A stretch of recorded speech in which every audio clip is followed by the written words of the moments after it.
बाबा गोरखनाथ कैसे प्रकट हुए, इसकी कहानी भारतीय संतों की सिद्धियों को दिखाती है।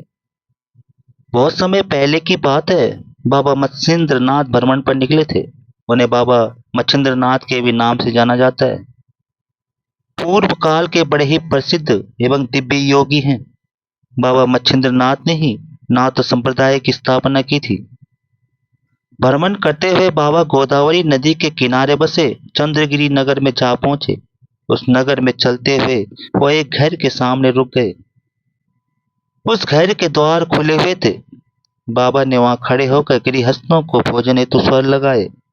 तभी अंदर से एक महिला निकलकर बाहर आई।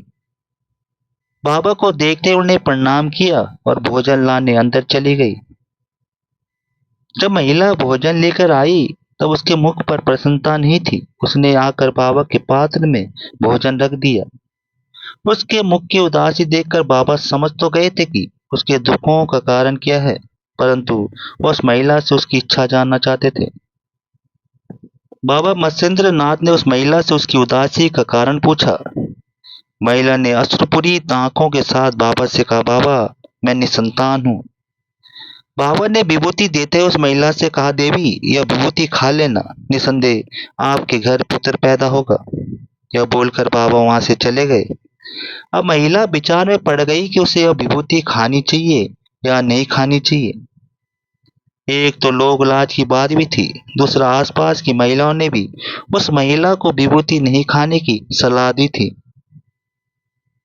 सारी बातें सोचने सुनने के बाद उस महिला ने विभूति को नहीं खाने का निर्णय लिया।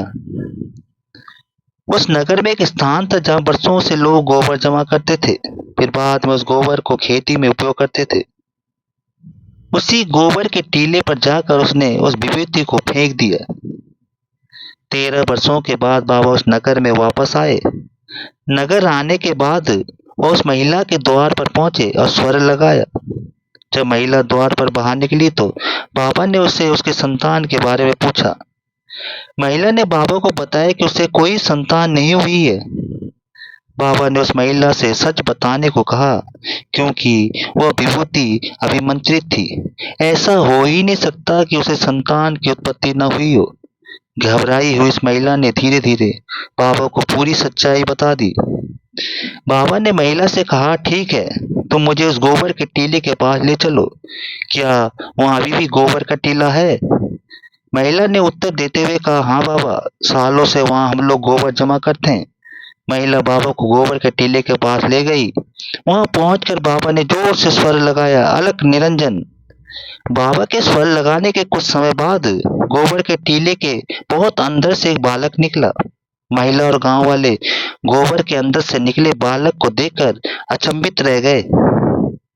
वो बालक लगभग 12 वर्षों का था। जब बाबा उस बालक को लेकर जाने लगे तब महिला ने बाबा से माफी मांगी और उस बालक को उसे देने को कहा। बाबा ने महिला को मना करते हुए बोला कि अब वो इस बालक के प्रति अधिकार नहीं रखती है। अब बालक का पालन पोषण, शिक्षा दीक्षा बाबा स्वयं करेंगे। 12 वर्षों तक गोबर में रक्षित रहने के कारण इस बालक का नाम गोरक्ष पड़ा।